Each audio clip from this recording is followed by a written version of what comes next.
Welcome back to the series where we change the element of characters from Genshin Impact. The way it works is we have two wheels, one with all the characters and one with all the elements. We spin the first wheel, get a character, spin the second wheel, get an element, then combine those two together and see what it looks like. Let's get started. It's been a little while, but we're gonna go ahead and grab ourselves a new character to swap the element of. So our first one for this video is going to be Yae Miko. I actually just added her to this wheel because she wasn't already on it. Alright, Yae Miko, what element are we going to be turning you into today?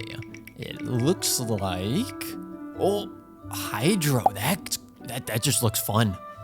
I don't even know what to say. That seems like a fun idea. I wasn't sure how I wanted to turn Yae Miko into a Hydro-based character, so I did a bit of research into the lore of Japan, and I found that there was a dragon named Kurokumi who is essentially worshipped as the dragon of storms, floods, and rain. Now, of course, everybody draws and interprets this dragon differently, so I just pulled a random one to use as reference. I then started by just blocking out all the colors at once. I figured then it'd be easier to go back later and just start messing with different color themes to see what I liked more rather than try to do it as I went along. At this point, I actually started a live stream over on Twitch so people could watch the whole process if they wanted to. And it was nice to have chat to bounce ideas off of occasionally, though most of the time they were just talking about random topics while I was recoloring this. But once we got to the part where we actually started recoloring everything, I started with some darker blues on the lower part of the outfit and then lighter blues on the top. Choosing a hair color took forever because both the chat and I could not decide on what we liked. Eventually though, we did end up with a light orangish color, both as being a reference to her being a fox and because it complements blue pretty well. I did go in and put in some darker accents on the top half of the outfit because I felt that all the blues blended a bit too much together. And originally I was going to replace all of the golds in this with silver, but the gold actually warmed it up and tied in the hair color more, so I felt that it looked better.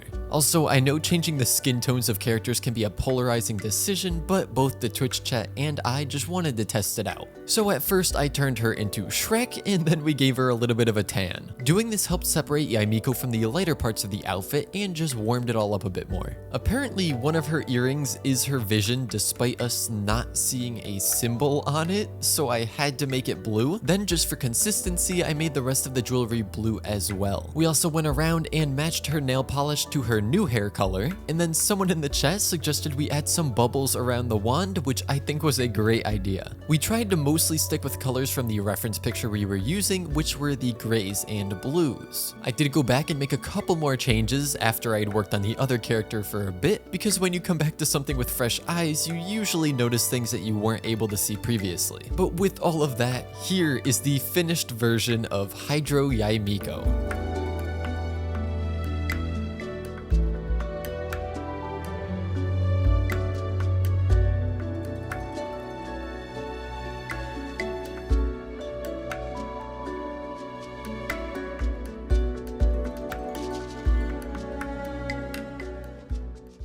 Yae Miko has been completed, so our next character of the video is none other than... Kaeya. He has a dark color theme, so that's gonna be difficult. I'm gonna be honest, I kind of hope that we get Electro here.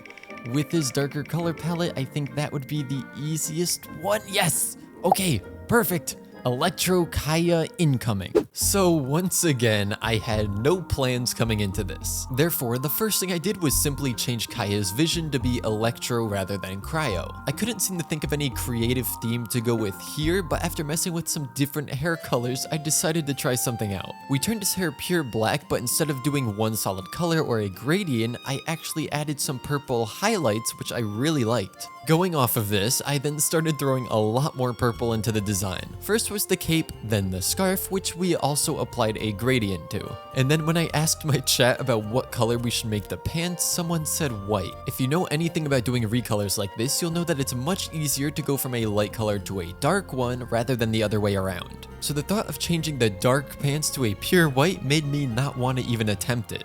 But once I gave it a shot just to see how it looked, I actually really liked it. I then went back to the top half of his outfit and incorporated more blues and purples. I could have changed even more, but I felt at this point I would only be changing things for the sake of changing things. I was happy enough with the outcome at this point, so I added a couple more details, redrew the outlines of the pants, and added some electricity around the vision. The last addition was a faint glow around the whole character per a suggestion from the chat. So here is the finished product of Electro Kaeya.